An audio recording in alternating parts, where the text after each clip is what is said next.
What's going on, PC fam? Welcome to another episode of Chill with Chill. I am Big Ox, and this is Chill. What's going on, Chill Town? How you doing? Well, the word on the street was my man Big Ox was on the trade block, and my man didn't really appreciate that too much, which I wouldn't either. But as you can see, he back in effect. My man is back in effect. There was some rumors that he was on the trade block, and I ain't had nothing to do with that. I was advocating to keep my man on the roster, but you know, there was some rumors going on out there, but we got to the bottom of that because, as you can see, here he is right here. So yeah. I mean, shout out to my man J-Rod, for my brother, for holding it down for those 2 episodes. But we could squash all the trade rumors and you know, off-season signings and all that. We could just get that out of here. But yeah, no doubt. Matter of fact, let me go ahead and drop the link early so we can get some people in here today. Yeah, let's do it. In the meantime, though, y'all make sure y'all go to PCmerch.com, grab you some merch. I don't see our banner up here today. I'm trying to figure out what's going on with all that. What's going on with our branding today? But there's no banner up there. But somebody. Anyways, though, Chill Town. So let's get straight to it. We only got an hour and a half today. We would like to, you know, get in there, get out. Before we get to talking about the topic of the day, which is the landscape of the NBA post All-Star game, you know, we want to see what teams have had the best run so far, what teams are looking the best, what teams are looking the worst, and what we're confused about and whatnot. But in the meantime, though, Chill, I want to do what we've been doing. I know Claire's not there, but I want to do what we've been doing as far as breaking down the remaining schedule of teams that are in the playoff hunt or teams that are barely on the edge, right? So today, just so you guys are ready, we'll be doing the Mavericks out the West Coast, and we will be doing the Pacers in the East. So we'll do the Mavericks and the Pacers, break down their remaining schedule, and figure out what we estimate their final spot being. And Dallas is going to be interesting. And Dallas is going to be real interesting because we've seen a 5-6 game win streak from them, but we've also seen them kind of fall back down to earth. I mean, they lost 5 of their last 6, so they definitely in a funk right now. Their defense has been garbage as of late, so this Dallas team is going to be interesting considering I think they got less than 20 games left. Since the All-Star break. I think they got less than 20 games left since the All-Star break. So we could definitely run down what they're looking like right now. And I think currently right now in the standings, I think they're eighth. Eighth in the West, yes. Yeah, right now the record is 34 and 28. Chilltown. They are 9 games behind first and 5 of 5 in their last 10. Right. So they're a play-in team like we thought. Right. As of now.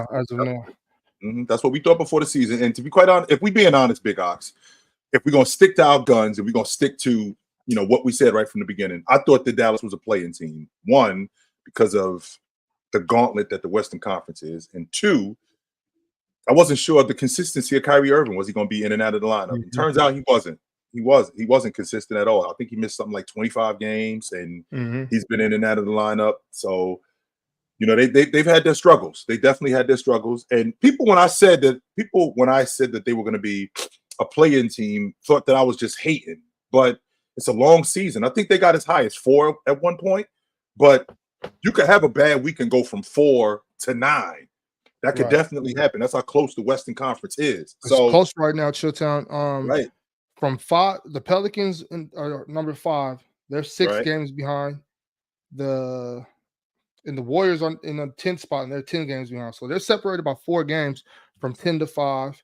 1 game from 6. Yeah, it's tight. It's really tight in the West right now. So you can go on a 3-game losing streak and be in the play-in from from the 6th, from the 5th seed. So that could happen. That could very well happen. You could go from hosting a playoff series to fighting for your playoff life, being in the play-in tournament. So it's not ridiculous to think that. So I'm interested to go over the Dallas Mavericks. Definitely interested to go over their schedule. Yeah. Yeah. Let me in the meantime, you know what? Let's warm it up with somebody from the back for a second. Let's get somebody up here. Who we got? What's up, Cowboy? What up? Can't hear you, Cowboy. My fault, I was muted. Now you hot. Yeah, I had comments about your boy Jason Tatum, and I was also talking about LeBron James. Mm-hmm. I told you about where they consider, Jordan being the GOAT for 6 rings and Kobe being 5. Yep. I was trying to show you that people don't really pay attention to how close things are and how hard it is to get there. Because technically, if you look at it, LeBron James has beaten every single athlete out there as far as individual stats. Yep. Maybe not accolades, but he's the number 1 scorer. He's been playing for 20 years. Yep. So basically, you're looking at like a guy who played half his career in the playoffs. And if you really look at it, out of that half of his career, he also played like 7 of those games in the finals. 7 series in the finals. So what are we really talking about? Just because he didn't win, he's been there more times than any other legend outside of, you could say Mr. 13 rings from Boston. I'm not going to say his name because I don't respect Boston. You know how Knicks fans are. We Knicks fans can't say nothing good about Boston people. So, but you know what I'm saying? Like, and then even if you do say that, Robert Horry has more rings than Jordan. So either way you look at it, you got to look at stats. And what I'm talking about with your man, Jason Tatum, again, I don't like talking positive about Boston people. But if you look at how every year, to me, I think he's like the new Clyde Drexler. Every year he has been stepping up. He's been in top 5 conversations. In the 6 years he's been here, he's been in the playoffs. He's been playing constant ever since he's gotten there. I think after his second year, he had a differential of -40 when he's off the court. Now that the team started building around him, he actually got like Chris Porzingis and he got Al Horford. Like all of them are working well to where his -40 is maybe -20. But nobody remembers that he was playing defense on Brunson. Nobody remembers that he's out there playing hard defense on faster guys and more elite than he is. Right. He's trying to step up. And I hate Tatum. But to me, if you take Tatum off of Boston, they're not winning anything. You could take off KP, you could take off Brown, but it's Tatum. Yes. I just had to get that off.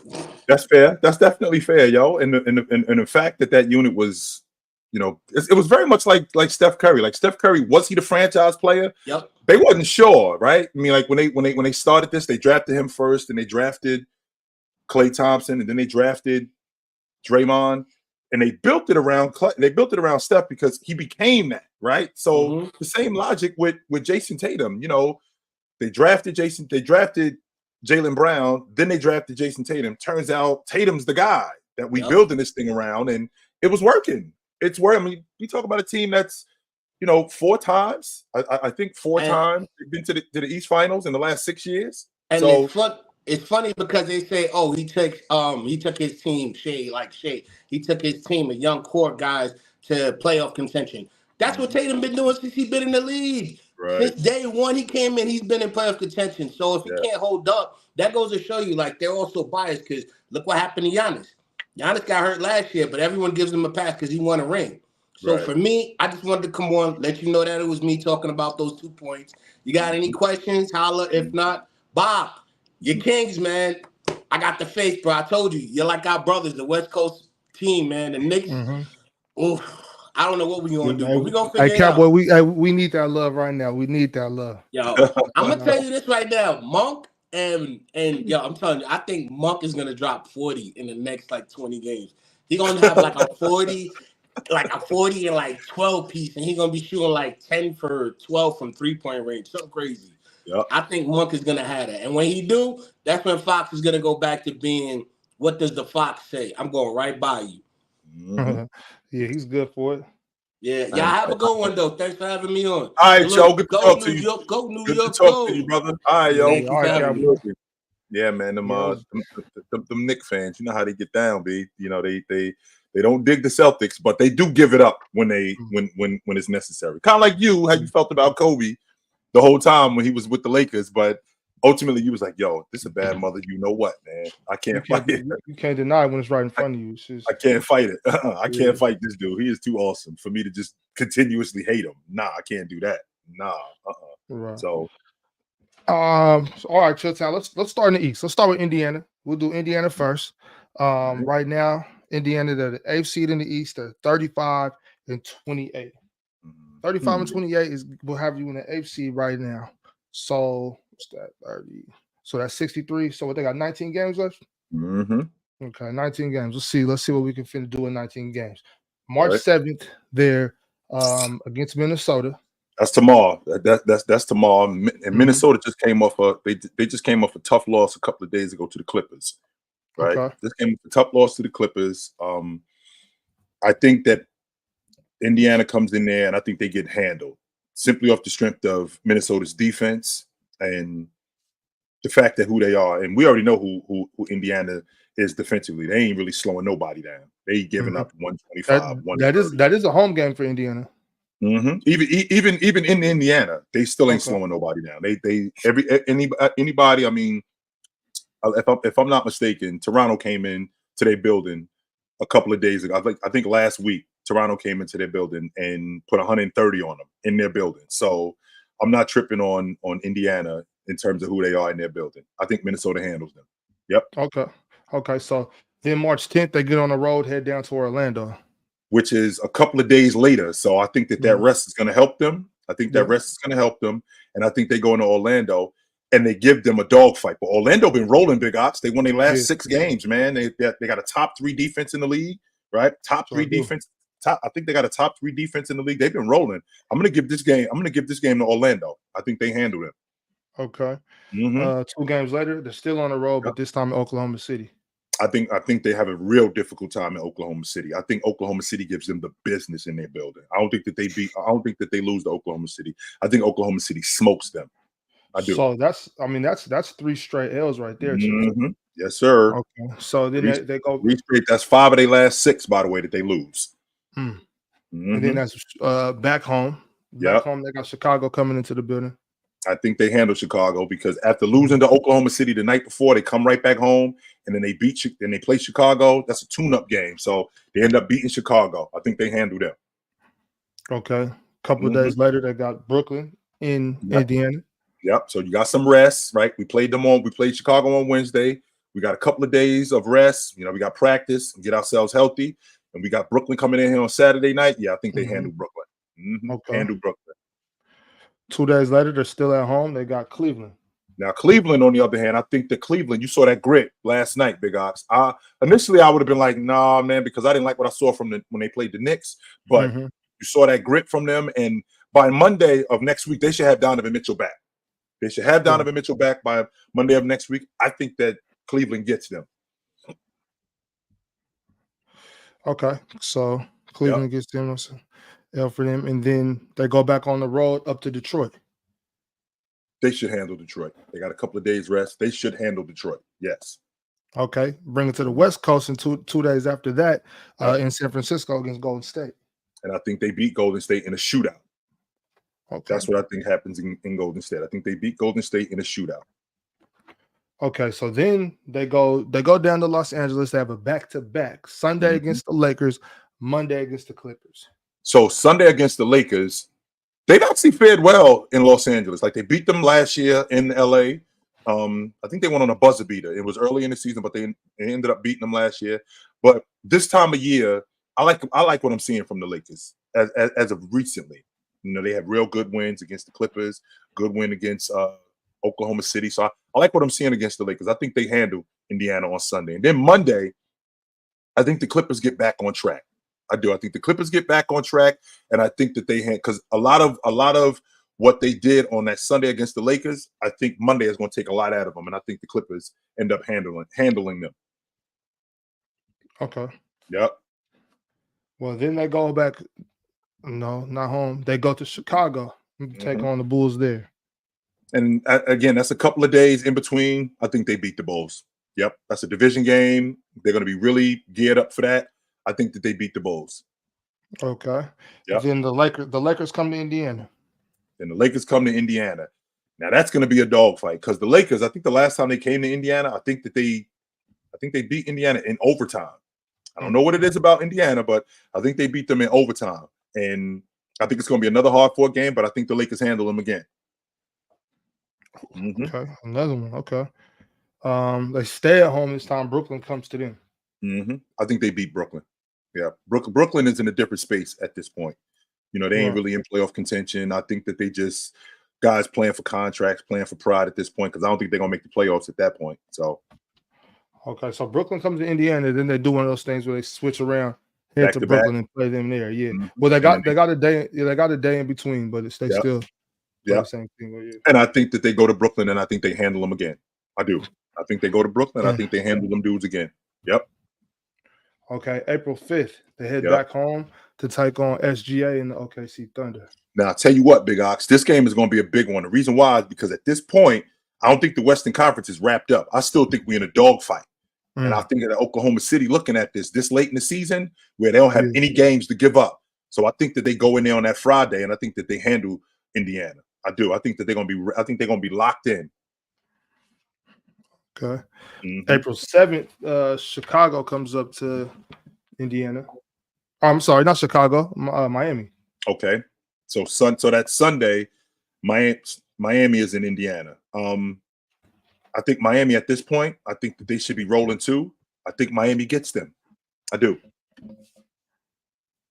They got a tough schedule these last couple of games. Damn, Big Ox, I didn't realize that. They got a tough schedule. Yeah. Well, now on April 9th, they go up to Canada, face the Toronto Raptors. I think they're gonna I think they're gonna be looking for some get back because Toronto just came in their building and put 130 on them about a month ago, a little over a month ago. So I think they're gonna be looking for some get back there. Plus, they're still gonna be jockeying for playoff position. So yes, I think that they handle Toronto on that Tuesday. Okay. April 12th, they got Cleveland. Yeah, and they got to go to Cleveland. Cleveland is another team where I feel like the Eastern Conference is going to be wrapped up at that point, and I feel like teams like Cleveland, teams like Milwaukee, I think that they're already going to be established in where they are, and I think they could get Cleveland because I think they're going to be resting guys and getting ready for the playoffs.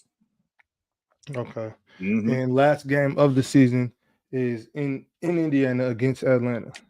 And they handle Atlanta. And when I say handle, Big Ox, I think they're second unit guys because I don't think a lot of their guys are going to be playing, but I think they handle Atlanta. Okay. Yep. So chill. That's the end of it. The last 19 games, you have them going 10-9, which would make their final record 45-37. 45-37. Where would that? What should that get you in the East? So 45 wins in the Eastern Conference. In today's Eastern Conference, 45 wins get you to the 7th seed. The 6th seed. I'm sorry. 1, 2, 3, 4, 5. That gets you the 6th seed in the East. Seed, okay. That gets you the 6th seed. So if we talking about today, if they end up with the 6th seed, because that's kind of where they've been hovering around, like between 4 and 6, around that the rest of this season. So if they end up in the 6th seed, they're either going to see Milwaukee or Cleveland. And can they beat either one of them? I can tell you right now, even though Milwaukee has been rolling, I don't like that matchup. I don't like that matchup for Milwaukee. I really don't. Because I think Halliburton gets it together. I think their defensive schemes, that's just a bad matchup for Milwaukee.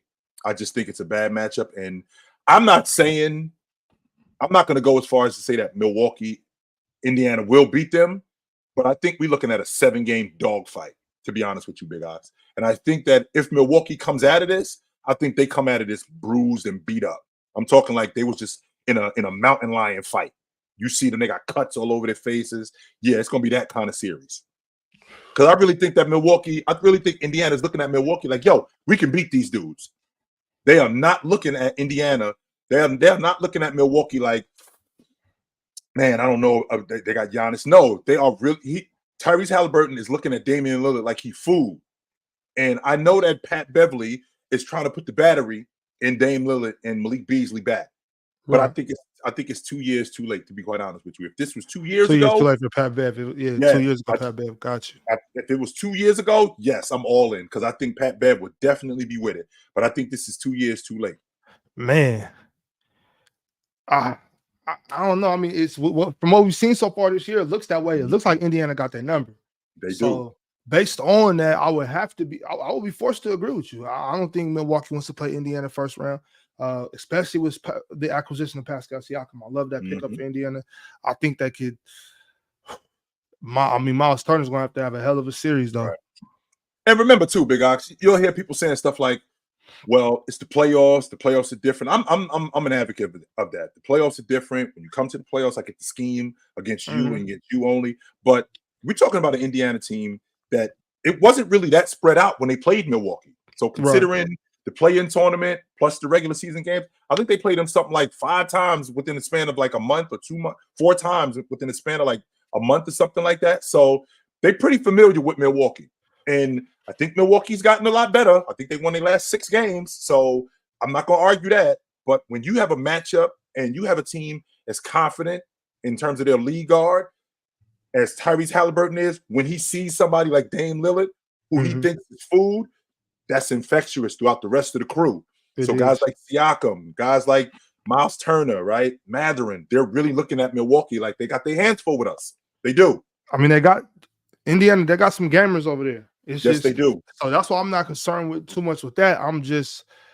That's a big team in Milwaukee. So they're gonna need some big minutes from Miles Turner. I mean, big rebounding nights, protecting the rim, just getting in the mix. Just being big down there, banging with Giannis, banging with Bobby, banging with Brooks, especially. If you can get one of those type of, so I'm not talking about crazy as far as the stat sheet goes, except for in the rebound categories. Like the rebounds have to show on the stat sheet. Miles Turner has to secure boards. Right. Other than that, he doesn't need to score 20. He doesn't need to have 5 blocks. He just needs to be in the mix, being physical, mixing it up down there with those big dudes. And if he can do that for a series, I think Tyrese can handle the rest. I get nervous with Miles Turner because I feel like there's a part of me feels like he's soft and he could get pushed around. I saw Anthony Davis push him around. I've seen other bigs push him around, and I get a little nervous about that considering who he is. But with that being said, I'm also looking at this crew. And I'm also looking at this crew, and you got a bunch of hard-nosed guys, man. Mathurin is with the drama, right? Yeah. Mathurin is definitely, and then you got, why am I thinking about the kid's name that played in Boston last year? I think that he is everything. Naismith, right? Naismith, that's him, Big Ox. That's the kid from Vanderbilt, right? Yes, Naismith is so with the drama. He is nothing but grit and determination. That's all he is. If you go up against him, what he is I feel like he's a poor man's version of Josh Hart.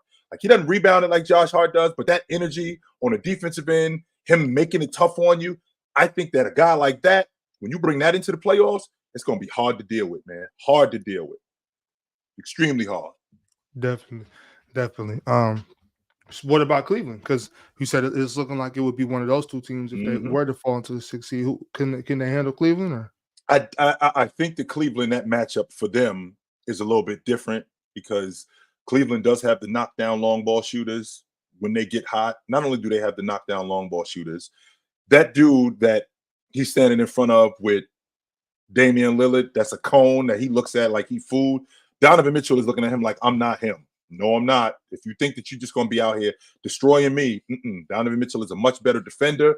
I feel like he's a much better one-on-one player. I think he's more physical, and I think that he'll give Indiana a lot of trouble because they don't defend. I feel like they could get whatever they want around the rim, depending on what Evan Mobley's status is in terms of his health. I mean, he rolled his ankle last night, and he ended up leaving the game. But I feel like come playoff time, he'll be healthy. I do feel like come playoff time, he'll be healthy. But I feel like their rotation, I feel like Cleveland's rotation and their coaching, even though Rick Carlisle is one of the best coaches, I feel like Coach Bickerstaff has done a great job with that Cleveland team.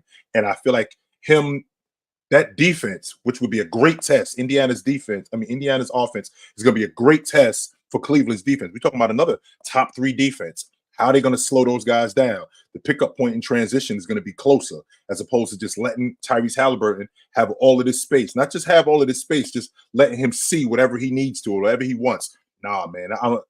They know that that's a recipe for disaster. So I definitely think that they'll switch that up. Okay. Yep. Yeah. So that's what we got right now, chat.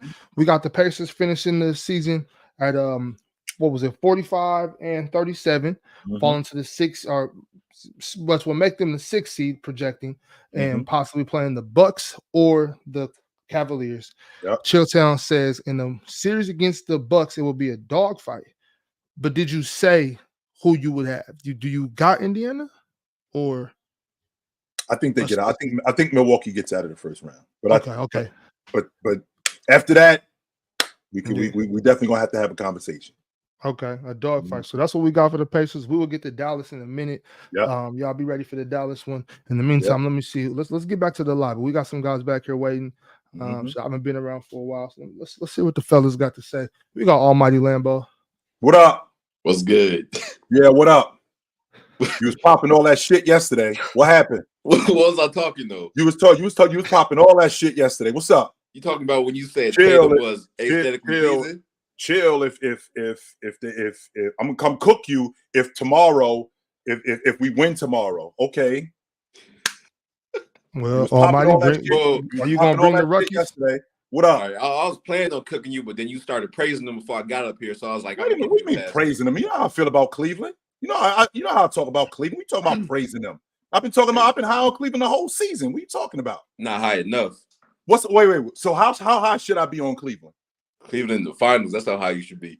Wow, we definitely ain't going that far. So you ain't high enough. No, we definitely not going. And I'm not gonna be that high. You too high on them thinking that. How much too high? We got a top 3 player. You don't even believe that. You don't even believe that. We got a top 3 player in Dean Wade. How we gonna take you seriously? Come on, man. What? How we gonna take you serious, man? Come on, yo. Like, if we're gonna talk about it, like this is serious over here, right? This is serious. Be honest with me. How are the Cleveland Cavaliers getting to the NBA Finals? Go. All right. So first round, we're gonna be 2nd seed at minimum.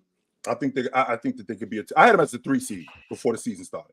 I had them as the 3 seed in the East. That's around where I had them. Yeah, I had them as the 3 seed. And you got them at the 2. Okay.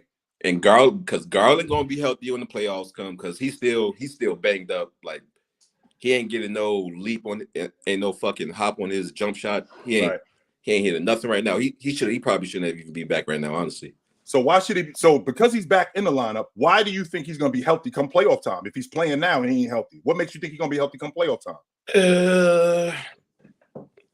He just going to be healthy. That's how it's going to roll. Okay. Last I checked, because I said so, it's not an answer. No, come on, bro. Yeah, come with me, my man. That only because I said so. I'm up. All right. Since we got a high seed, okay, we could rest him later on in the season, and maybe he's just playing himself back into shape too. Maybe that's it. Okay. Mobley's worrying me right now, but how long is he going to be out for? How long do you think Mobley's going to be out for? Is that a day-to-day injury with that ankle? Is that going to be? I don't think they're going. What's the deal? Going to risk it. If D Mitch coming back soon, they ain't gonna risk it. So he might stay out like 2 weeks, maybe. Depending on how bad it is. But you definitely, in order for that defense to be what it is, you definitely need him, and he needs to play too. In order for you guys to get as far as you're going to get, because you saw what happened when y'all played against the Knicks. He's one of your best rebounders. Not only was he one of your best rebounders, one of your best interior players, and you got beat up. So he needs to be on the floor. There is no way that we're resting him come playoff time. You got to play him right now so he can get as much experience, not only much experience, so he can get as tough as he possibly can get. Because that's the biggest problem with your Cleveland Cavaliers right now. You dudes ain't tough enough. You dudes is just not tough enough. And the Knicks proved that. Now, you showed some grit last night, but if you can show that consistently, then we can have a different conversation. But as of right now, no. All that ain't tough enough. They just got lucky with one game. We wasn't hitting the shots. They was hitting theirs. They was getting some rebounds. The Knicks own you. What are you talking about? All right, relax. They own y'all. New York. No, York. No. When is the last time y'all beat them? I don't know. Okay, it wasn't this year, and it wasn't in the playoffs last year, which means they own y'all. And I don't know is an answer in a debate, brother. Come on, focus, Lambo. Come on, my man. Where you at? All right, Lambo. We're gonna go ahead and move. Wait. Before I go, how am I a bigger goofy than Luncho? You might not be a bigger goofy than Luncho. I apologize. Did I call you a bigger goofy than Luncho? Yeah, you did. You said I apologize. I will take that back. You are not a bigger goofy than Luncho. Yeah, Luncho's scared of me too. You know what's up? All right, Lambo. All right, man. Let me see who we got. We got Random in the back. I'm gonna pull up Random. It's been a minute since I seen Random up here. What's up, Random? What up? What's good? I need to apologize to you. Last time I saw you, that yak from the Super Bowl hit me. I was pulling for your 49ers, man. I'm still. Well, I tell you what. I was one, and last time you and me had a conversation, I had asked for the rematch. Did I not? Yes, you did. I got the rematch. I'm good. I'm straight now. I don't need to see no more. It is what it is. I'm Apollo Creed fighting Rocky, telling them like, no, this ain't gonna be no rematch. So we good. we don't need to do this again. We don't. Oh my God. No more. I don't need to see no more of Patrick Mahomes. I'm straight. I don't need to see no more of him. Yeah. I'm good. How you doing, Big Ox? It's been a minute. It's been a minute too. But what's good, Randall? I'm chilling. I'm chilling. I'm locking in now because you know how football is, man. Even when you think you're done with it, it's still pulling you back in. But I'm locking in now to watch more. So here comes a super casual question. For me, I just watched Lowe's video saying that it's the Denver Nuggets are going to win the championship, and it's nobody can really stop them. And I did catch the game where they beat the Lakers, and I'm like, man, they just beat the Lakers every time LeBron got something momentous going on in his life. They just beat them. So is there anything going on with Lowe with his argument saying that the Denver Nuggets are the clear favorite to win it all? Because obviously I'm always a big fan of Joker's game, but as I'm locking in and looking at what you see, I was trying to watch more Indiana, but looking at you don't have any confidence in them. But is it really Denver's team to I guess the championship for them to win?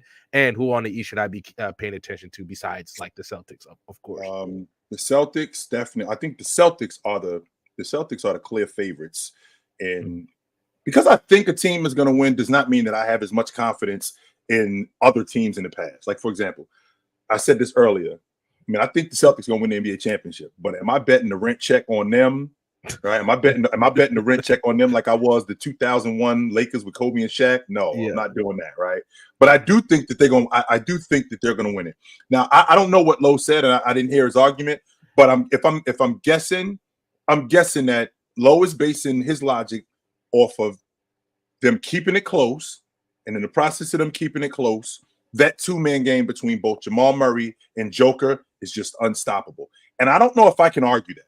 I don't know if I can argue that. The only thing that I feel like I could combat is when you get other teams, because the Lakers, that's a matchup nightmare for the Lakers. No matter what the Lakers throw at them, from a personnel standpoint, they cannot beat them. I'll give you an example, Randall. That 94 Rockets team, right? That 94 Rockets team that won the NBA championship. You need some things to go your way. One of the things that went their way is Seattle owns them. And what ended up happening? Seattle got bounced in the first round.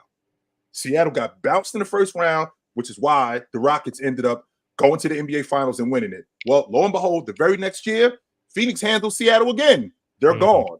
But it's not a coincidence that the next year when Houston sees Seattle in the playoffs, swept them right out the playoffs. That's a terrible matchup. That is a terrible matchup for them. So I feel like the Lakers, of all the teams in the Western Conference, if they could avoid Denver, I think that they have a shot against any of them.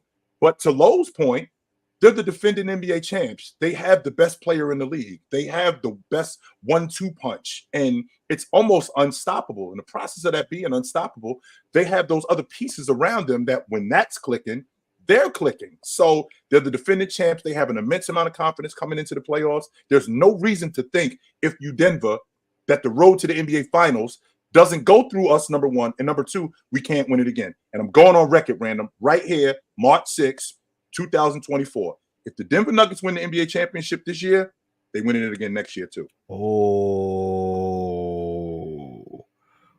Hey, y'all about to put me in the clip, and I don't know if this is the clip y'all want to put me on, but that's crazy. I'm saying it right here, they're going to repeat? I'm saying it right now. Once again, really? March 6, 2024, I'm going on record. If the Denver Nuggets win the NBA championship this year, they win it again next year too. So who's Denver's worst matchup? Is it the Suns? Is it the Suns? One more time.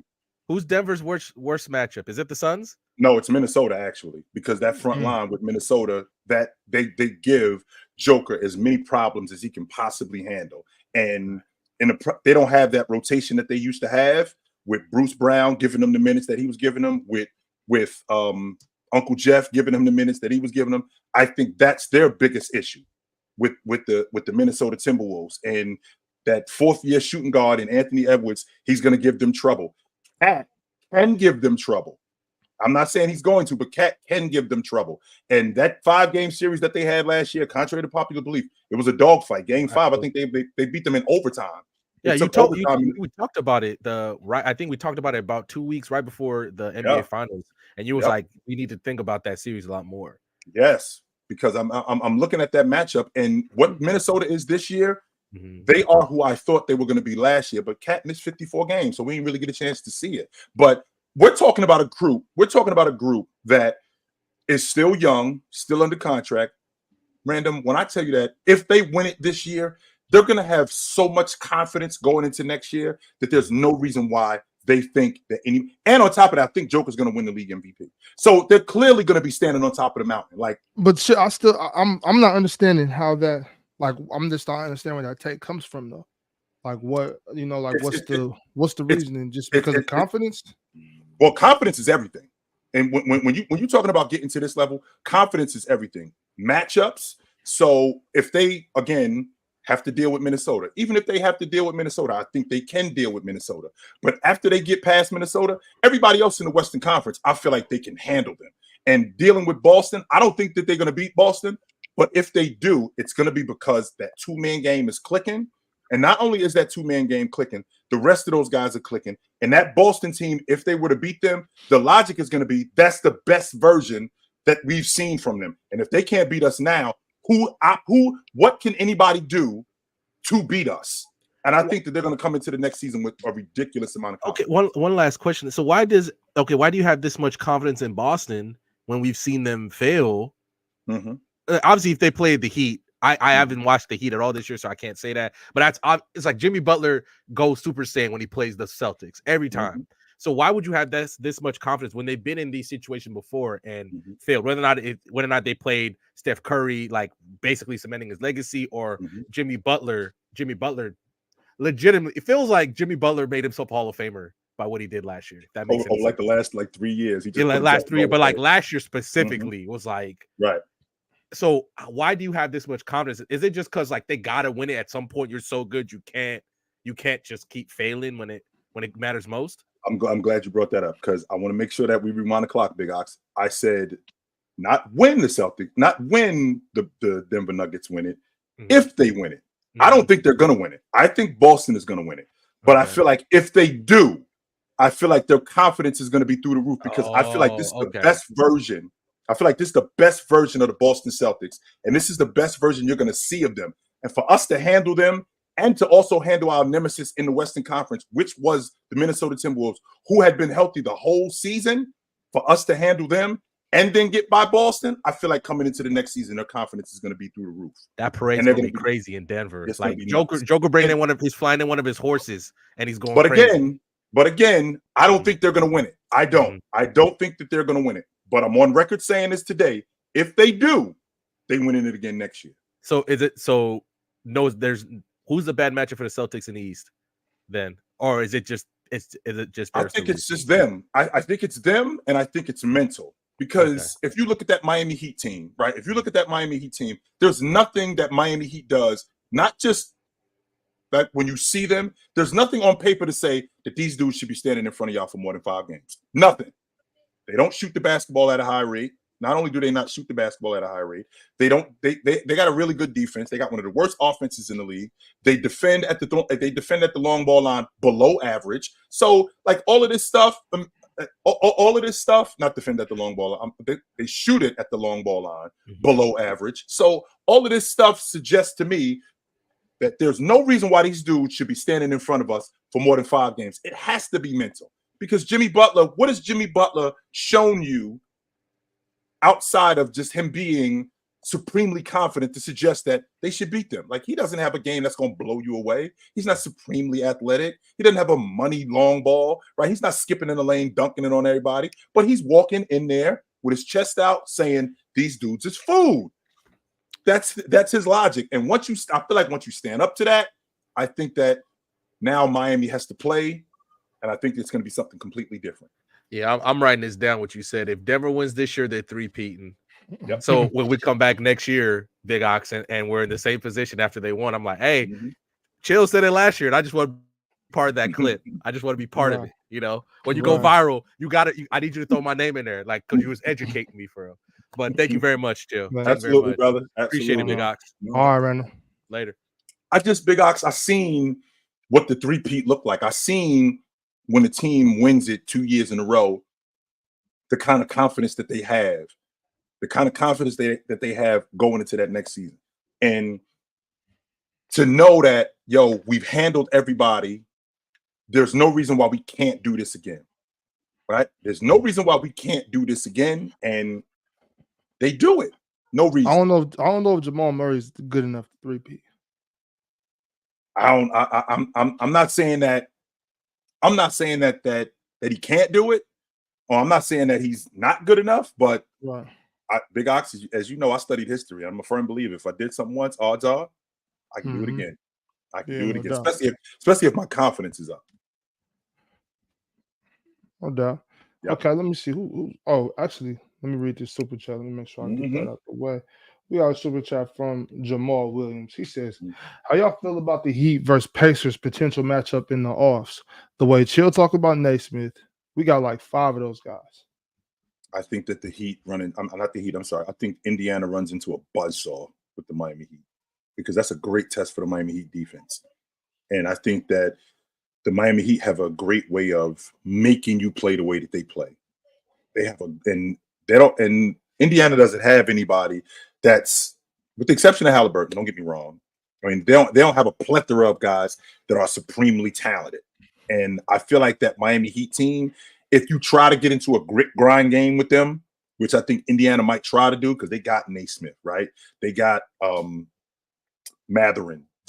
I think the Miami Heat could get them to play that kind of game, and I think that it would be really bad for the Indiana Pacers. Yeah, I honestly, I would really like to see that series. That's a series I would really like. I would too. I would too. I would too. Yeah. Okay, let me see. Let's get back to the lobby. We got Brax now. What up? What up? What's good? What up? First of all, Goofy number 4. You might be Goofy number 3. I thought we squashed it, man. I thought we did. I thought we did too. But you proved that we didn't. You proved that we did. You told me this is where we come to talk hoops, and the PC is PC. So I talk hoops here, right? And I do my thing at PC at the panel. That's how I. You know what I'm saying? Hey, that's what you told me. If I punch you in the face in school, it's different than when I see you in the neighborhood. We cool. What? Hey, man. What we doing? If that's the boundaries we set, that's the boundaries. Hell no. You cool with me or not? What the hell? Come on now, if you swinging on me in school, you swinging on me in the neighborhood. It's that simple. You're not gonna be cool with me in the neighborhood, and then when you see me in school, I'm a sucker and I'm this and I'm that. When you get around your homeboys, no. Hey man, that's what you told me. You're not. Well, if I said that, I'm rescinding that. No. Wow. But I'm two-faced. That's crazy. No, anyways, man. I came in late on that thing where y'all was talking about. You know, I gotta bring up my boys every chance I get. I came in late when y'all was talking about Shea being a superstar. So I didn't get to hear what y'all said specifically about it. We the first thing that I had to get to the bottom of is what do you quantify as a superstar? What do you think a superstar is? So we can't call guys superstars unless we know what they are. So what did you think a superstar is? See, I kind of take it as a stance of what Mars said. I think there's a basketball superstar and there's like just a superstar. So in terms of being like a basketball superstar, quite literally, I see it as you can be the number one option on a championship level team. Mm-hmm. So I would consider him one in that stance. But as far as like an actual superstar, it was pretty cut and dry what Mars said. I mean, LeBron, Curry, Jordan, Bird, people that like they can't go outside, they can't go to the grocery store and you don't know who they are. Right. When it ascends beyond the sport, like bigger than a part of you is bigger than the game, right? Part of you is bigger than the game. So, could Shea actually be a superstar? Because we've seen superstars in Oklahoma City. We've seen KD was a superstar. I'd like to think that Russ was also a superstar. I think Russ was at that level as a superstar. Was he at the Curry level of a superstar? Because there's levels to being a superstar. I don't think every superstar is equal. There are different levels of superstars. Don't get me wrong. I don't think you're a B-level superstar. No, there's different levels. There's Jordan being a superstar, and then there's Olajuwon was a superstar also. Right. But when I think about Westbrook, a league MVP, not just the league MVP. He was running with Kevin Durant. I feel like Russ was the face of the Oklahoma City Thunder. In fact, the fact that KD left, Russ the one getting the statue. And I know nobody want to talk about that. Russ is the one that's going to bro. get the That's such a KD, politician thing if Russ gets the statue and because KD left. Russ the one that's going to get the statue. Russ got to get a statue of OKC. For sure. He got to get one. KD's statue status is shaky. It's only statue status because of how he getting left. The statue though. But that's what I'm saying. Like when you look at it, thinking about a player as good as KD might not get a statue anywhere in the league. It's called. Right. So again, when I think about Shea being a superstar as a basketball player, him in Oklahoma City, if they were to win, I mean, could he transcend himself beyond basketball? He's got the look. Does he have the game? Does he have the game? I don't think he talks enough to be to transcend the game for real. He's more of a leave it on the court type of guy. You don't really hear him talk much. You don't really hear him say show his personality that much. Kind of literally what Mars said with Tim Duncan. Tim Duncan at one point was the greatest player in the league, but he did not talk. So it's it's harder. You can still brand somebody who doesn't talk, but it's harder to do it. And so I feel like as a basketball player, if you wanted to market somebody, yeah, for sure. Just literally just simply show them more. Right. But as far as transcending the game, I don't see it. I definitely think Shea is. I like to think he's a basketball superstar. Was Kawhi Leonard a superstar? Because he didn't talk much. In basketball, yeah. I think Leonard was definitely a superstar. Yeah, he was for sure. It's hard, in my opinion, it's hard for you to be a top tier player and you don't get marketed even a little bit. Right. You can't bring in that much money for the NBA and then just not be a superstar. Do they know who Kawhi Leonard is in France? No. When he was in San Antonio, when he was winning the NBA championship, in 2019, when he was in Toronto, winning the NBA championship. In Sweden, do they know? I don't think they do. Only hoop heads. Only hoop heads. Yeah, only hoop heads. If the dream team John Stockton was not getting noticed back out there, Kawhi wasn't. Nah, that's different. That's different. How is it different? Because it's 30 years later, there's social media and everything. Either way it goes, Kawhi doesn't get on social media. But still, what I'm saying is it's just more time. Kawhi today has a more chance of getting noticed than John Stockton did then, just based on the different time it is. In America, for sure. But if they go there, I'm talking about worldwide. I'd say it's almost the same status in my opinion. Yeah. Just based off of how much one brands himself. Because I feel like Kawhi started branding himself once he got to LA, and even then it was just a short spurt. This is my city, New Balance signing, stuff like that. But then after that, it kind of became bigger. He became bigger. They made a good point in the chat though. San Antonio France might have been a bad example just based on Tony Parker. You know what I'm saying? That's true. They support their people heavy. I said Sweden. Yeah, Sweden. Yeah, I said Sweden. And then don't forget Canada. Canada has quite a bit of French people over there too. So right. Oh yeah, and then he went to yes, he did. So, all right, Brax, good to talk to you, brother. Take you next time, Brax. Okay, before we get to the rest of the lobby, let's run down Dallas real quick, Chitchat. Let's do it. Let's run them down, Big Ox. Let's run down the Mavs because I'm interested to see what their stretch looks like. Because if I'm looking right now, Big Ox, looking right now, Dallas is, let's see, they 2.5 games out the 6th spot, right? They 2.5 games out the 6th spot, but they also a game and a half out the 10 spot.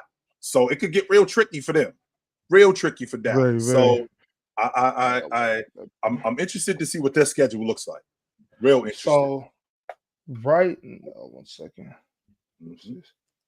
Right now, like we talked about, they are the 8th seed in the West. They're 34-28. Yep. So 34-28, that makes us 62. So they got 20 games left. Yep. 20 games left. Tomorrow they play the Heat. Okay. In Dallas. And Miami has been healthy. I think Dallas has lost 5 of their last 6. Miami is rolling right now. I think Miami has won 4 of their last 5. The defense that they've been playing. I mean, Luka is going to be Luka. I'm not going to argue that. But I think that they could slow down the rest of them guys. I think they go into Miami. I think they go into Dallas, and I think they beat them. Miami wins? I think, yes. I think they go into Dallas and beat them. Yep. Okay. And then they go to Detroit. Yep. I think they can handle Detroit. Okay. Yeah, they handle Detroit. And then Chicago. I think they handle Chicago, too. Even though Chicago got a glass cleaner in Andre Drummond, that front line that the Dallas Mavericks have, I think Jason Kidd is going to have to play Gafford more, considering he's going to have to play him more. Okay, then they'll go home to face the Warriors. I don't know what it is about the Golden State Warriors, but Luka fries them. I mean, he fries everybody, but like he for real looking at them like they lunch, like for real lunch. I think they get Golden State. Okay. On a back-to-back the very next night, they just go right up the freeway to OKC. I think that I think they lose at Oklahoma City. I feel like Oklahoma City is trying to hold on to that 1, 2, 3 spot. I don't think they're trying to move from that. I think they're trying to stay right there, and I think they continue to play at a high level, and they deal with the rest of them dudes as much as possible, and they let Luka eat. This part of the schedule this week from the 13th to even damn near to they're gonna get a lot of rest here at the middle of March. Because they go home game Golden State, go up to OKC, then they just go right back home, which is Chitchat, OKC and Dallas are that far that's right apart. there. So they rest. Yep. Right, they rest at home. They got Denver at home on the 17th. And I think that they can. I think Denver handles them as good as Luka is, and he's been. I think Denver beats them because I think Denver is right there with Oklahoma City and Minnesota, and they're trying to hold on to that spot. I think they handle them. You said Denver handles them? I think Denver handles them. Yes. Okay. So then they do have to travel, but once again, they're staying in Texas. It's just right to San Antonio, so it's a quick trip. So they go to San Antonio, on the 19th. As good as Wemby has been, I feel like he's hitting that rookie wall. I think they beat San Antonio. Right. Okay. Got that. Then they go right back home. And the Jazz come to town on the 21st of March. I think they beat Utah. Okay. This is where it gets tricky though, Big Ox. This is where this stretch right here is where it's going to get tricky though. Yeah. So then bam, you see they beat the Jazz. Then they get another good rest, 3 days, a full rest. Go to Salt Lake City, play the Jazz in Salt Lake City. And I think they've been rested for the last 3 days. I think they beat and Utah is fresh in their minds. So I think that they beat Utah again. Luka's been really good on the road at Utah. I think that Utah's gonna have a difficult job slowing the rest of them dudes down in addition to Luka. So I think that they beat Utah in back-to-back games. Okay, so then the very next night they go from Salt Lake City, fly to Sacramento, play the Kings. I think y'all gonna be waiting on them boys, yo. I do. I think y'all gonna be waiting on them come Tuesday night. I think y'all gonna be waiting on them, and I think y'all get them Tuesday night. Okay. Well, then so they play the Kings Tuesday, hang out Wednesday, hang out Thursday, stay in Sacramento, play them again on Friday. Right. I think that's the game where they could potentially get you guys, considering where, because I don't think Sacramento got 3 days off. I think that they play. I think they may very well play in between that. So I think Dallas could get them on that Friday. I do. I think that. Okay. Well, a couple days later, they go back to Texas. Houston, to be specific, play the Rockets on the 31st of March. Last day of March. I think they beat Houston. Houston. Boom. I think they beat Houston. Okay. Then they fly back to the West Coast to play Golden State Warriors. And I think they beat them again. I do. I think they beat them again. Okay. Go home, play the Hawks. I think they beat Atlanta. Put 7. Didn't he put 70 on them last time he saw them?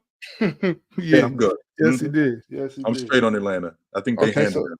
So they're back to back. Atlanta on the 4th, and then Golden State again on the 5th. Now, Golden State might be a little bit tricky coming into their building because I think Golden State is rested. So even though it might be a bad matchup for Golden State, I think that they could get them. I think they get them on that Friday night. Okay, now we have the last 5 games of the season. So the 7th of April at home against the Rockets. I think they beat Houston. 3-game homestand. Okay. So barring any injuries, I think they beat Houston off the strength that this is the time of year where they're fighting for playoff position. They're fighting for that playoff position. So I feel like they're going to be around that 6, 7, 8 spot. That's where I feel like they're going to be at.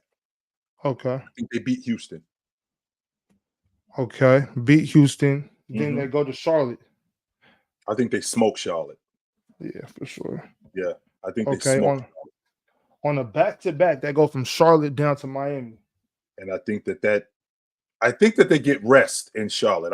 Even though Charlotte's been playing good, I just think they overwhelm Charlotte, and I don't think that game is going to be that grueling. And I think they come down here, and Luka hasn't been good in the Miami Heat haven't been not Miami. I'm sorry, Dallas has not been good down here. So I'm going to take the Heat in that game. Okay. Yeah. They go home to face Detroit on the 12th of April. I think they smoke Detroit at home. Okay. Last game of the season, they got to travel just right up the street. Play OKC. I want to say that OKC has one of those top 3 seeds wrapped up, and they resting some guys. And this game means more to Dallas than it does Oklahoma City. So I'm going to give the edge to Dallas. That's where I'm going with that one. Yep. Okay. So, Chilltown, you have the Dallas Mavericks in their last 20 games going 14-6. Okay. 14-6. That would give them 48 games. 48 wins in the Western Conference. Let's see. 48 wins in the Western Conference is good enough for the 3 spot. Yeah. Last year was the 3 spot against. Yeah. 48 wins is good enough for the 3 spot. So if they end up with the 3 spot, Luka winning the league MVP.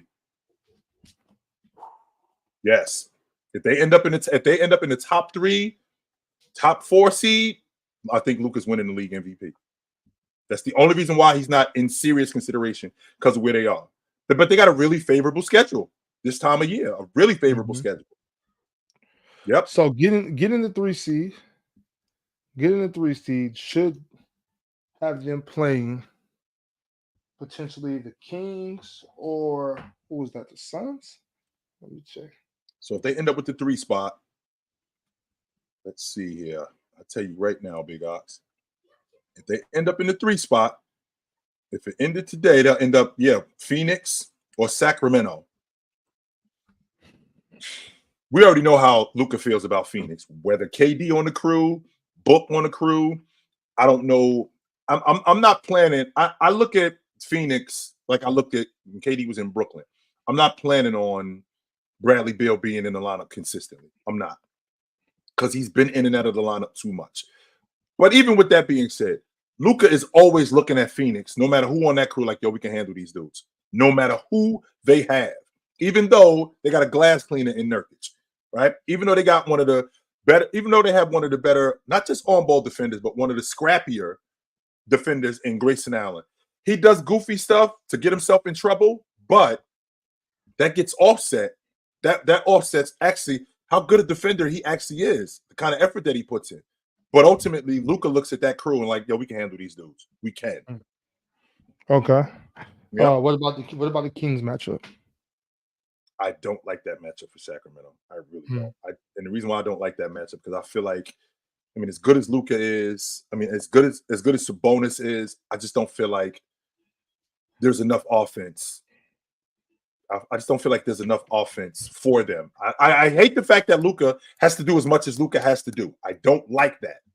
But I also don't like the fact that that offense in Sacramento could go the other way. And we could get a guy like Sabonis, we can scheme for him where he won't shoot the ball, where it could possibly be a detriment for our crew. That's what I worry about with Sacramento. I don't worry about Fox because if Fox got Luka standing in front of him, he's straight going after him. No question about it. He is going after him. And Kyrie Irving and Fox, I think they'll go after each other and maybe possibly offset each other. But I think Sabonis would be the difference in that series. And I'm not sure. I'm just not sure that I like him enough offensively in terms of him scoring in order to beat them because Dallas is going to put up points. Right, definitely will. Okay.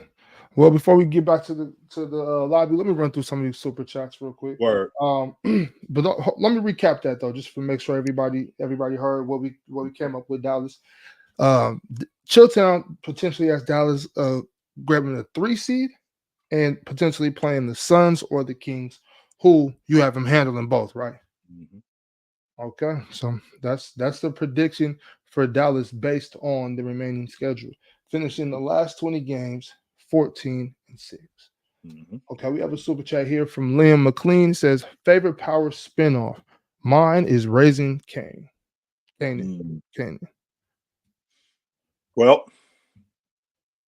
if I have to pick one of them, I mean Raising Canaan is dope, but Power Book 2, because even though I hate Tariq, he's the worst son in the history of television, Big Ox. I will never forgive him for killing his father, ever.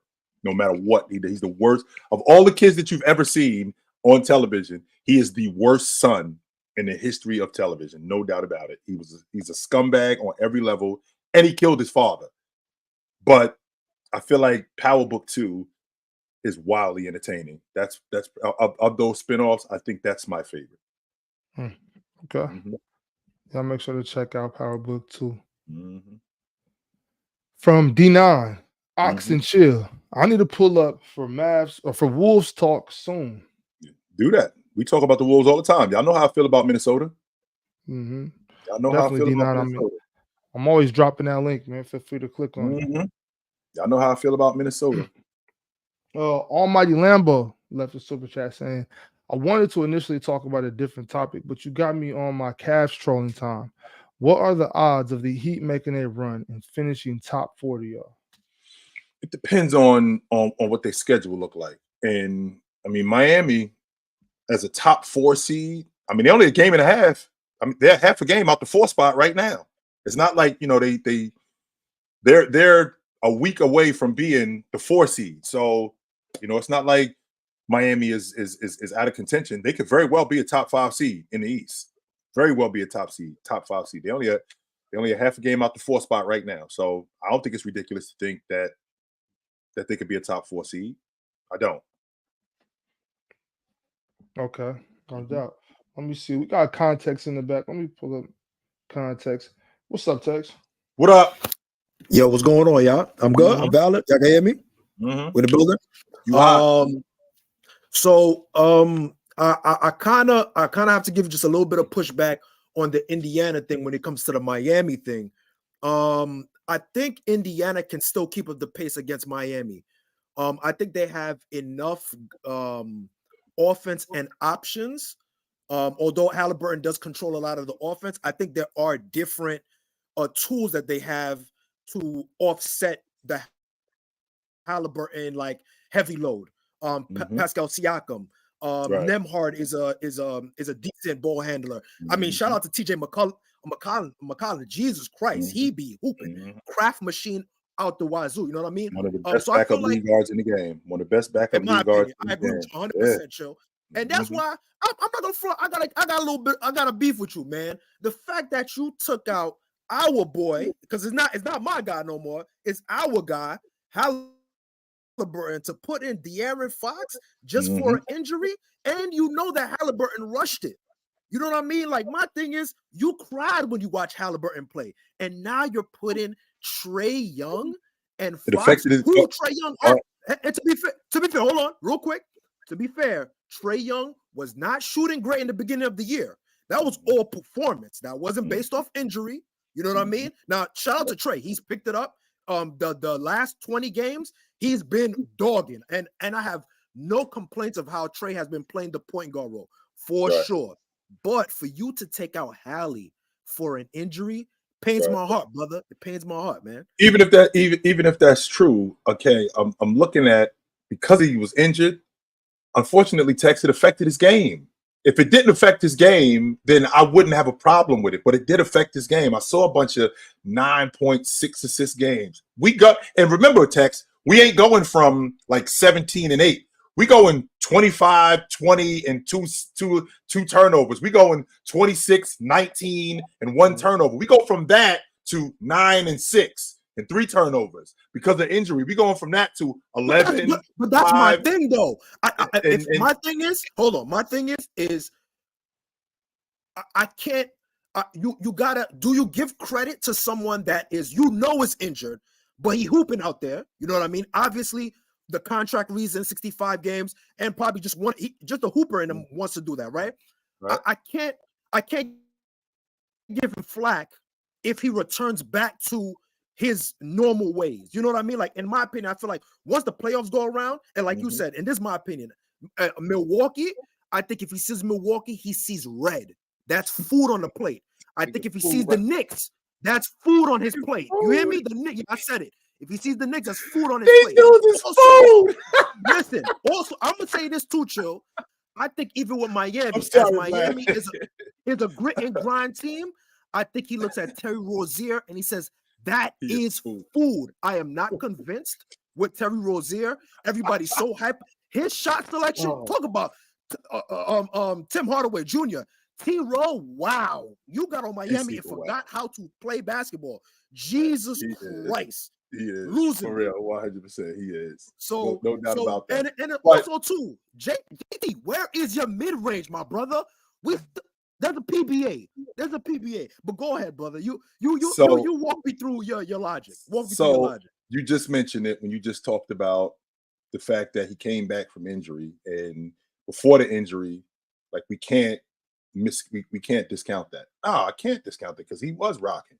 But when he came back from injury, even though he did rush himself, I mean, being available matters. And when you come back and you're hurt and it affects your game, that matters too. So the fact that he was balling initially, you don't give grace, Joe. My fault. You don't give grace. The reason why is because if the other dude isn't hurt, I can't do that. Context. We running a race. And sure, you might be faster than me, but you pull up lame at the 80-yard line. That's your problem. That's nasty, Joe. But that's a you problem, brother. You pulled up lame, but you kept running. If you wasn't ready to go, fair point. If you wasn't ready to go, you can't get out here because again, we ain't talking about overtime, right? Even though I can go overtime, what De'Aaron Fox has done over the years, I can go overtime. What guys like Jamal Murray and Trae Young have done overtime. We're just talking about right now. And right now, what I saw from Tyrese Halliburton in the beginning, he was fantastic.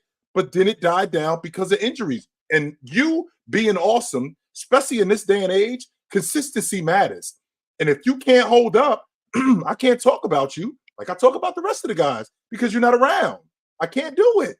Well, fair point. And we could jump to the West side because I want to talk about the West side too. But I will say this, Chill. I agree. Consistency definitely matters. But if my consistency is clearly hampered by an injury and my play style, that injury is hampering my play style. So my play style is what is inducing the production. However, my thing is I'm going to knock someone that's inconsistent due to his performance. For example, Trae Young, like I said, the beginning of the year was shitting the bed, for lack of better words, right? Picked it up. To be fair, great. Trae Young. It didn't take long, by the way. It didn't take long. He got right back to it. It wasn't like he had a month or 2 months. It didn't take long. It took him a while. Halliburton, on the other hand, he's been yourself on fire, Chill, and then you splash water back on yourself. Come on, you're the bozo that set yourself on fire. You're the bozo that set yourself on fire. But even if I am the bozo that set myself on fire, context. But even if I did set myself on fire, I still gotta get back to work though. And I'm not going to be as good at my job as I was before I set myself on fire. That's the difference. Okay, fair point. You're still going to be evaluated. Okay, so cool. Now to the West. The two dark horses, and I think we spoke about it before. And I'm glad that you went with the Mavericks. I want to actually throw Jason Kidd some bail, and it was something that Ox said too. I think he was countering Skinny Dookie's point, and Skinny Dookie, for him to say the things that he was saying about Jason Kidd. there were some valid points, but Skinny Dookie, you're losing me, my boy. You're losing me. Hey, why y'all been calling him Skinny Dookie? That's his name, Slim Dookie. That's his name, Slim Dookie. Oh, he goes. That's Slim I Dookie, whatever his name. Skinny Dookie, Slim Dookie, whatever the case. You're just Dookie, whatever the case. Dookie. Let me holler at you, Dookie. Yo, to say those things that you're saying about Jason Kidd, when Jason Kidd actually, when he actually had the idea to put Giannis at the point to improve his ball handling, to improve his decision making, and when it finally started to click and manifest itself, Bud was he was able to capitalize off of that. But Jason Kidd definitely put that battery in Giannis's back in that development. If it wasn't Jason Kidd saying, no, we're going to put the ball in your hand. He wanted to go upstairs when Jason Kidd was getting fired. He's like, yo, I'll go up there and talk to them dudes. Don't do that. 100%. Jason Kidd was like, no, don't do that. No, don't do that. 100%. So, and my thing is, at the end of the day, great coaches put the ball in their best players' hands. I have not seen, it's very, very rare. The reason why a lot of coaches have to scheme is because most of the time they don't have the requisite pieces, so they have to include everybody and create this opportunity situation. However, personnel matters. Sure, personnel matters. Personnel definitely matters. So I think with Luka, and we had this conversation, it's also a combination with Luka trusting his players as well. If you notice, as they got better pieces, Luka started outletting the ball way more, allowing Derrick Jones to run out, hitting Derrick Jones in those backdoor dives, hitting Josh Green in those outlets. You're seeing that Luka is getting off the ball a lot more. However, the thing about it is, it's a trust issue thing. He trusts Kai. You see him, he let Kai do his thing. And if you guys notice, when Kai is playing and Luka's off the court, they're running way more different sets. They're running a lot more complex actions because they have guys that are a little bit more athletic. So you'll see the pace increase a little bit more. So I think it's a great 1-2 punch when you have the pace that is a little bit higher with Kyrie.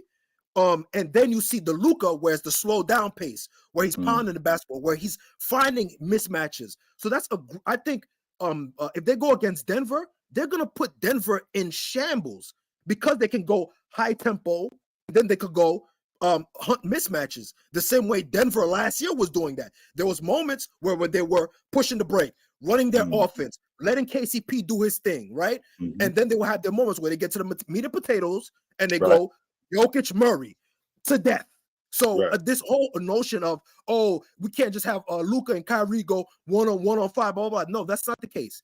When it's time to go mismatch, and playoff basketball is hunting mismatches, we're going to see a big difference. So my dark horse is Dallas and slightly the Pelicans because they can attack mismatches too with Brandon Ingram, with Zion Williamson. Now, Zion Williamson, although he's not great in the half court, he's still a mismatch in the half court. If you use him right, I think you can find opportunities to do that. And Big Valanciunas, you know what I'm saying? I think he can be a big body against Jokic. You know what I'm saying? I'm not saying that they'll win, but I think they'll make it very, very difficult for Denver. Which is fair. I'm out on Denver because they don't have Bruce Brown. I think he was the key cog for them to win, and I don't see them winning again. I'm out on them. Well, when you talk about New Orleans, talk to this dude right here. Talk to this dude right here. So I'm telling you right now, context of all this is a Kings fan right here. And he don't want nothing to do with New Orleans. Of all the teams in the Western Conference, he don't want nothing to do with them. He like, yo, y'all deal with them dudes. He'll rather play the Clippers. He'll play Phoenix. He don't want nothing to do with New Orleans. Nothing. Anybody but New Orleans. New Orleans has defense. Like that's the thing about it. They have a lot of unslept attributes that just needs experience together, in my opinion. They have defense. They have a big man. They essentially have inside force as well. Is Zion refined yet? No. Will he ever get refined? I'm not too sure. However, the ability to draw fouls, the ability to play in transition, still grab rebounds, be athletic, be big, create a presence on the inside. I think that's valuable. Brandon Ingram, when he's clicking, it works, but there's a lot of moments where it's a little JT-ish where you're like, what are you doing? What's going on, B.I.? You got Herb Jones, you're a big Herb Jones guy. Trey Murphy, I think he is super underrated. Like he averaging like I think he's averaging over the last 3 games. I think he's averaging something like 30 and 7 over the last 3 games. He doing reminds me of Keegan Murray in their underrated bag. Like, you know what I mean? Like, they do a lot of stuff that's unspoken for that offense. You know what I mean? So what's your thoughts on those 2 dark horses? What's your thoughts? I just feel like, and I said this in the past about Luka. I know that, you know, he'll get off the pill, but with him getting off the ball, those dudes have to convert. The reason why he's doing as much as he's doing, because those guys don't convert as much as they need to. That's why you see 39, 18, and 14. That's why you see 45, 14, and 12. Because these guys won't, and on top of them, Chill is talking about you, Tim Hardaway Jr. He's talking about you, Timmy. He's talking about you. Tighten up. Tighten up. You are J.R. Smith. You are a modern day J.R. Smith. Tighten up. And on top of that, when you got a guy that's handling the basketball that much, and you aren't producing, and now he has to, it's not that difficult to load up on him. Or not even load up on him, let me rephrase that, to load up on everybody else and make him beat us. Like Luka, that's essentially what Denver, that's essentially what the game plan is with Denver. Yo, we want Joker to go for 45 or 50. We want him to do that. Well, they're doing the same thing with Luka. If you look at the history of great players, 9 times out of 10, the dude that has the basketball the most, and in the process of him having the basketball the most, doing the most, we're not winning if these other dudes aren't doing anything. So if you look at Joker does not win it last year in the playoffs. I think 3 of the games that they lost, Joker had 45, 52, and another 40-something games. Joker ran down. Right, but Joker doesn't want to play like that. He wants everybody else involved. He wants to get everybody else involved before he gets his own action.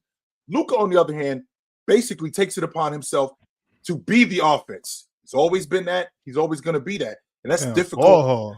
Yeah, that's it's he difficult does to win with that kind of style. That's nasty. That's nasty. Chill. What I'll give a better version of what he does. It's actually the quite opposite of what Jokic does. What he does is, I think he tries to inflict the tempo, try to create fouls, right? Get some guys off the floor. You know what I mean? Right. Get into a groove, and so that way he can force the defense to collapse on him very quickly. And then by the second quarter, third quarter, you know what I mean? When other guys are getting into their flow, then he's trying to dish out, because by then they're usually collapsing on him after the second quarter. You know what I mean? If he has like a good first quarter. So is it ball hogging? I guess, Ox. But to me, I feel like he has to set the tempo, because the other guys aren't as reliable in their shooting. You know what I mean? I think Jokic trusts the shooters way more. You know what I mean? Michael Porter Jr., SCP, you know what I mean? Like, that's all it is. It's a trust thing. It's a trust thing. I'm so tired of that narrative. Tex, good to talk to you, brother. Yes, sir. I appreciate you, brother. I appreciate you, brother. Good to talk to you, my man. You know where to find me at. Saturday, my man. Yes, sir. You know where to find me at. Absolutely, brother. And Chill, I could turn 10. Listen, Chill, I could turn 100 to 100K. Just get with me, you heard? Don't let the guys fool you. I could make 100 to 100K. All right. That's what I'm talking about. Turn up. Straight turn up. That's what I'm talking about. Why you over that? Big Ox, why are you over that logic? That's what I want to know. Because every time you hear that, I see your eyes rolling like, I'm so sick of this, man. I am so tired of this. Why are you? What is it about that logic that bothers you? Because they act like he's not out here with other NBA players. Like, y'all can play basketball. Tim Hardaway Jr. can put the ball in the hoop. Like, we can move the ball. We can run more sets. You know, I'm sick of that, not trusting my teammates. Because when Kobe started trusting his teammates, he got back to the got back to the finals. Yeah, won a couple. So yeah, I can get with that. Yeah. But yeah, Chill. So to the topic of the show today. Mm-hmm. You know, it's post All-Star break. Who is? I mean, let's keep the Celtics out of this. Yeah. Besides the Celtics, who is the hottest team post All-Star break? Who is the team that's most to fear? Who's rolling right now? Yeah. Let's see. We're taking the Celtics off the floor. Milwaukee won their last 6. They rolling. Let's see. If I'm not mistaken, Miami has won 8 of their last 10. They rolling. Orlando is rolling too, Big Ox. They've won 8 of their last 10 too. They are actually rolling. Minnesota's still rolling. Denver is who Denver is, but of the teams that I'm thinking about, those are the 3 teams that I'm thinking about right now. Like I said, Miami has won 8 of their last 10.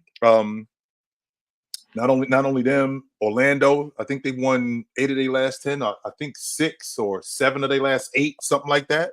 They got a top 3 defense. Orlando's been rolling. So, like I said, the Bucks won their last 6 games. So, I mean, I think this is due to a favorable schedule, and guys are starting to get. I feel like guys are starting to get their legs up under them. I feel like that continuity is starting to come better. It's starting to get better with some of these teams. So, of the teams that I'm seeing right now, those are the teams, but specifically the Orlando Magic. They've been rolling. Nobody's really talking about them. They've been rolling. Yeah. Yep. Remember they started hot, so they built themselves somewhat of a cushion. And I had them as the number 2 seed at one point. They was rolling like that. I had them as I had them as high as number 2 at one point because they was rolling. Well, they're back and 4 right now. You know what I'm saying? So, but what's crazy about the East is the 4th seed in the East is 12.5 games back. The 4th seed in the East is 12.5 games back. Not close. Not close. The 4th seed in the West, 3 games back. Yep. Think about that for a second. So you Minnesota and Oklahoma City having a bad week away from getting the top spot in the West. Boston has to completely fall apart in order for you to get that top spot. And even if they went, if you figure Big Ox, you look at where Boston is right now, right? If Boston went 500 for the rest of the season, they still win 59 games. Yeah, they still win almost 60 games. So I'm having a difficult time seeing these other teams get close to that. I'm having a difficult time with that. So it's crazy. But the space, the distance that Boston had, that's why I wasn't on board with the 4th quarter stats that Slim Dookie was giving us today. It doesn't weigh the same when we're up. I'm up 12, 13 points right now. Right, those stats. Being up a possession or 2, right? Yeah, those stats are a little. Oh, they're more than a little tainted, if you ask me. I'm not really with those stats right there. So in preparation, anticipation of the playoffs coming up, though, Chill, because they're 20 games, 19, in some cases 18 games away, depending on what team you are. Right. Who's the most dangerous team? Who coming into the playoffs? Who will be the most dangerous team? I feel like Minnesota is the most dangerous team coming in because I feel like they have everything that's necessary in order to win. I feel like you got the one thing that you have to do consistently is defend, and they do it better than anybody in the league, and they do it at a high level, right? So in terms of Minnesota having the front line that they have, the glass cleaner and Rudy Gobert that they have, Cat running the floor and being the finisher at the rim that he is, the long ball shooter that he is, Jaden McDaniels being the on-ball defender. He's arguably the best on-ball defender in the game. Anthony Edwards being that one-on-one player that they need. That offense, contrary to popular belief, they get a lot of action. So when that action is working, they are very difficult to deal with. There's a reason why they're at the top of the Western Conference. So if I think about a team that's the most dangerous, it's between them and the Lakers, to be honest with you. The Lakers, definitely. I think the Lakers are really dangerous. I do. Okay. Yep. What about a player that you're looking out for in these playoffs? Who's the most dangerous player? Would it be one of the guys on the Timberwolves, or? I think it's Shea, to be honest with you. I do, because we haven't seen Shea like that in the playoffs. So Shea could be one of those guys that one of 2 things could happen. Shea could just be what he is in the regular season, or maybe just a little bit off, or he could absolutely go off. He could absolutely go off and throw Oklahoma City on his back, and we can win a playoff series off the strength of me. We could do that. And with his game, which it really doesn't, for a lot of people, they just love it and it jumps off the screen. Again, for me, I watched Shea and it took me some time to get get acclimated to his game. I'm on record saying that I think he a better version of Steve Smith and how good he is with the ball, how crafty he is, how he gets into the teeth of the defense, how he's able to separate. I think that if he's on, I think he can have the potential to throw a team on his back and win a playoff series. I think he could do that. Who does Shea want to play, Showtime? Who is he praying for in the playoffs? If he's the competitor I think he is, I think he wants to see the Lakers because I think he wants to dispel this nonsense that these dudes, these older teams just gonna run through us. I think he wants to dispel that. Like, you really think that these old dudes is really gonna just serve us? Let's go get these dudes right now and let's get to the bottom of that. Let's dead all of that logic because it's not like Shea just been in the league. He's only 1 year behind Jason Tatum. That's it, 1 year. So he's been in the league 6 years, right? So this is the same amount of years I think when Steph Curry won the league MVP in the NBA championship. So it's not like Shea has been in the league for like 2 or 3 years. I think that he's looking, if he's the competitor that I think he is, I think he's looking at a team like the Lakers, like, yo, let's get to the bottom of this and let's see where we are. Let's see if these old dudes are really better than us, like y'all say they are. Let's get to the bottom of that. Okay. And so you're saying that he wants it with the Lakers. From your personal opinion, is that really what he wants? Is that a good matchup? If he's the competitor that I think he is. Right. But I mean, is that a good? Is that the matchup that he? No, it's not. To be honest with you, no, it isn't. Yeah. I don't think it is. But being the competitor when you're a competitor, you want to go up against whoever's there. Like let's get it on. I'm not thinking about my big man might get beat up. I ain't thinking about that. I'm thinking, these old dudes, we're gonna handle these dudes. That's what I'm thinking.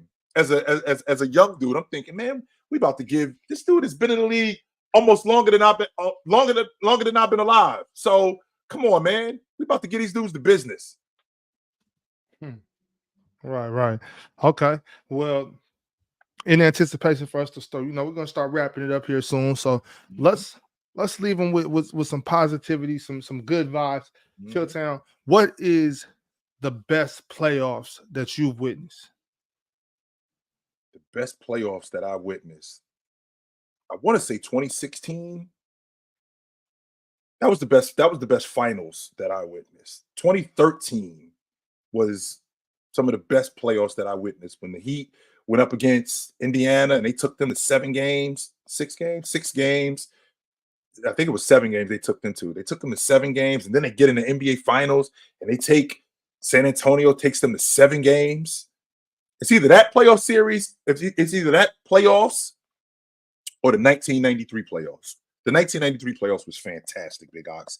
The Bulls going through who they had to go through, and Charles Barkley having to go through San Antonio, not only go through San Antonio, but seeing Seattle in the Western Conference Finals and losing game 6 in Seattle, and then coming home and putting 44 and 25 on Seattle in game 7 to end the series, and then getting in a dogfight with Jordan and the Bulls in 6 games, and the Bulls having to get there with all the nonsense that Jordan was going through, and the fact that they were down 2-0 against the Knicks, and everybody thought that the Knicks was going to sweep them, and the fact that they came back and won the next 4 games, that's probably the best playoffs that I can remember. And I saw some great playoffs, the 1993 playoffs. Yeah, that's dope. That's dope. Man, y'all make sure to go do some research, go check up on these older series, watch some games. It's worth it. Trust me. We got the super chat right here from Liam McLean. He wants to know. Oh wait, let me pull it up. Mos Def or Method Man? Mos Def was super dope. Lyrically, I think Mos Def was better than Method Man. And Method Man was dope. The Iron Lung, we already know who he is, but I think that Mos Def had a super dope style. I think lyrically, he wasn't inferior to anybody. He gave it to you in any way you want. Like in fact, Mos Def was something similar to a battle MC. Mos Def was the dude that you sit in the cypher and Mos Def can rhyme with anybody. So if I'm choosing between the two of them, and Meth is my man, because him and Redman was always my dudes, but I dig Mos Def. I think he was better than Method Man. Okay, y'all heard it first. Mos Def over Method Man. Mm-hmm. Well, we do have to wrap it up, y'all. Appreciate everybody stopping by. We'll be back on Saturday. Y'all make sure to tap in on Saturday. We'll be here. In the meantime, y'all make sure to get to playerschoicemerch.com. Grab some hoodies, grab some beanies, just grab some gear, man. It's all fire merch in there. Go check it out. Chitchat, got anything for him? Drink water, put on a suit, don't drink and drive. Hey man, when last time you talked to your mother, yo? Call your mother, man. When last time you talked to her? Do not drink and drive. And no matter where you at, if you're in the area, call an Uber, call my man right here. He'll come get you. He got you. He will come scoop you. But everything is love, man. We'll see you guys soon. We're winding down the rest of the regular season. We will see you guys soon. But until then, take it light.